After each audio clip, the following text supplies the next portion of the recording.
Hi guys, welcome to another video here on my channel. Today we are going to be talking about test nerves, the big one that I see loads of comments about, loads of bits in Facebook groups about. So we're going to talk about how to deal best with your test nerves.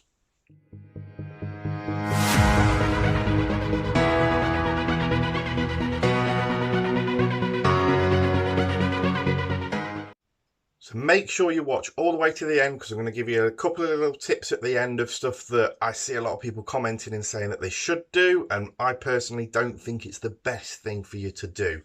So I'm going to put that at the very end for you so you can have a look at that. Make sure you watch all the way to the end. If this is your first time coming to this channel, make sure that you do subscribe so that you don't miss any of the videos that we've got coming up. So let's get into the video. Number one. Be positive with yourself.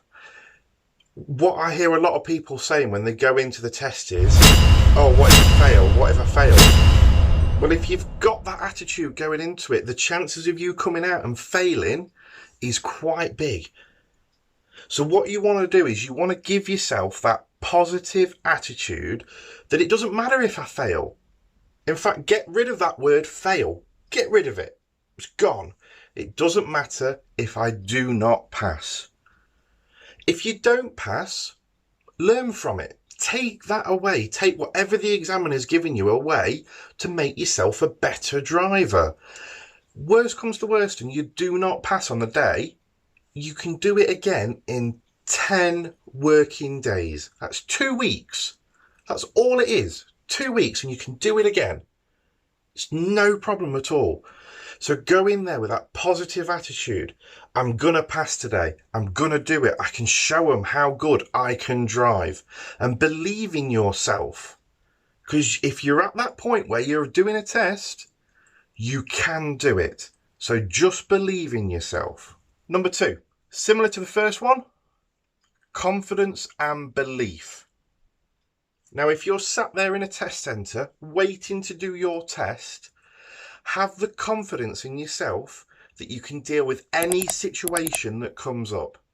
And make sure that when you're sat there, you're thinking to yourself, right, do you know what? I know how to do that manoeuvre. I know how to do this manoeuvre. I feel confident about doing the controlled stop. I know what I should be observing. I know how to keep myself safe. Because that is all the examiner wants. So be confident in yourself that what you can do is a safe drive, an observant drive, and you're going to show them what you can do. So just have that confidence, have that self-belief that you can pass this test. The biggest thing that people struggle with in their test is themselves, and sitting there thinking to themselves, if I do this, I'm not going to pass. If I do this, I'm not going to pass. Get rid of it. Forget it. Have the belief in yourself that if I do this, I'm going to pass. If I do this, I can pass my test today. I can be out driving on my own tonight. Number three, practice makes perfect. And this is a very, very old saying, this is. The more you practice, the more experience you get, the better you will be. And this is theory and practical tests now. Thinking about, have I done enough to prepare for this test? Cast your mind back to when you were at school, the last set of exams you did. Did you revise for them? If you didn't revise for them, did you do all right?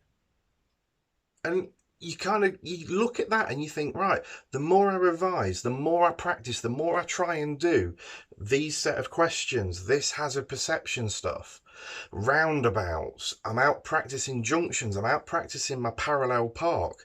The more you do it, the more confident you will be in it, the more natural these things will happen for you.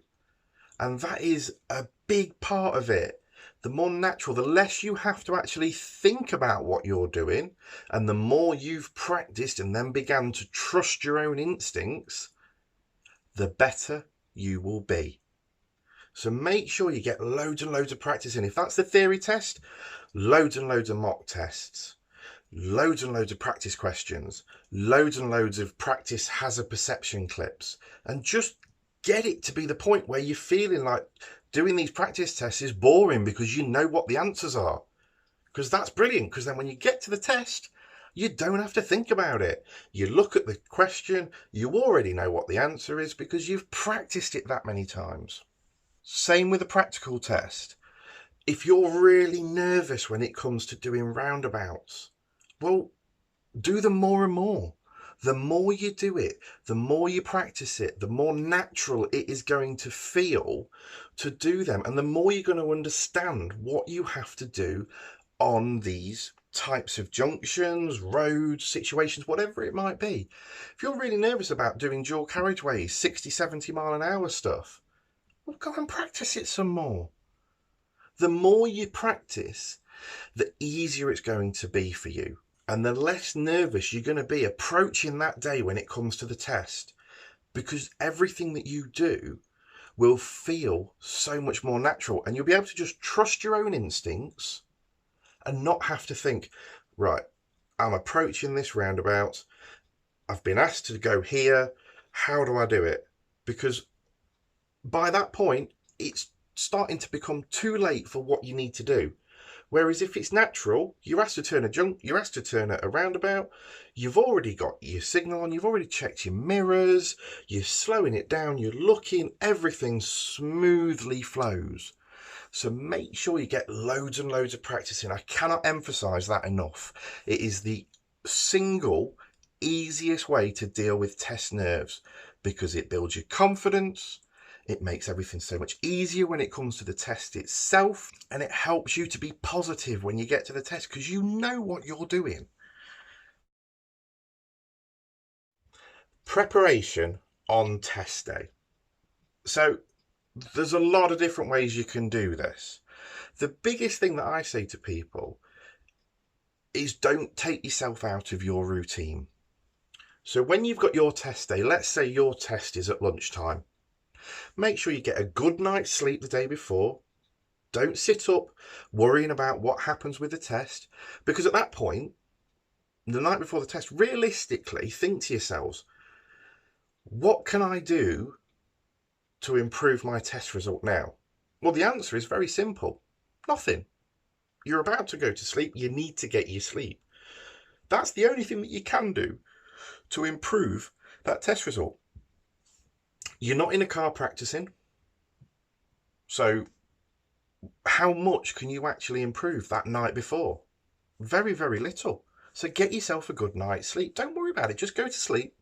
Decent night's sleep. In the morning, don't sit there and think, oh, I feel like I don't want to eat because of I might be sick, blah, blah, blah, blah. The last thing you'd want is halfway around your test, your stomach start rumbling because you're hungry. Sounds daft. But that distraction could take your mind off something that's really important. So have a decent breakfast. If your test is in the afternoon, have your lunch. And the other thing for the day of the test, distract yourself. Up until the point that you actually leave your home to go to the test, you can't do anything about the test.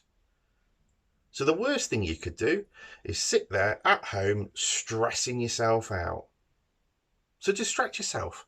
If you've got a dog, go for a walk. If you've got horses, go for a ride. If you like to play computer games, get online, play some games. Do whatever it is that's going to take your mind away from the test that's coming up. The less time you give yourself to get worried and stressed out about it, the less stressed and nervous you're going to be when it comes to it. Sat at home before the test, you cannot do anything to improve what that result is going to be. So why sit there and worry about it the whole time before you get collected for the test or before you leave your home to go to the test? Just distract yourself. And finally, number 5, breathing.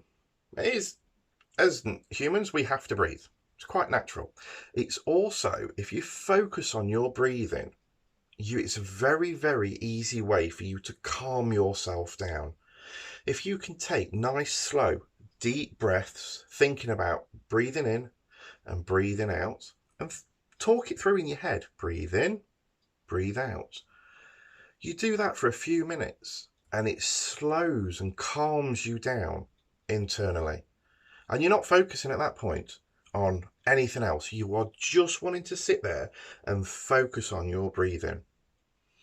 If you're not sure how to do that, have a look in your app store. There is some great apps out there for calming techniques when it comes to breathing and all sorts of things when it comes to calming you down. So have a look in your app store. I've got a few of them for the days when I struggle to sleep, because I know what it's like. Your head's running around with all sorts of things and you just can't switch off. You put one of these on for a few minutes, earphones in, close your eyes and just breathe through the stress. Calm yourself down internally. Slow everything down so that you feel nice and relaxed, nice and calm. So that is my top 5 tips when it comes to dealing with your nerves. There is a final point that I want to make here, and I see this quite a bit. What's the best way to calm me down? Well, take some medication, take calms, take anything that's a calming medication. And you know, in a normal situation in the rest of the world, those medications work brilliantly well for some people to help them deal with certain situations. But what they're actually doing is they are chemically slowing you down. Now, my big issue with using things like calms and some of the other relaxing medications, you have very little control over what they relax. And the last thing you'd want is to actually take them and think, yeah, do you know what? I feel really, really calm and really, really mellow. To the point where actually it takes you too far. So it takes you to a point where you're not focusing on what you're doing because you're so calm and so relaxed. I don't know why I'm hula dancing, just ignore me, by the way. Try to avoid using medication to calm yourself down, and be very careful if you choose to use it.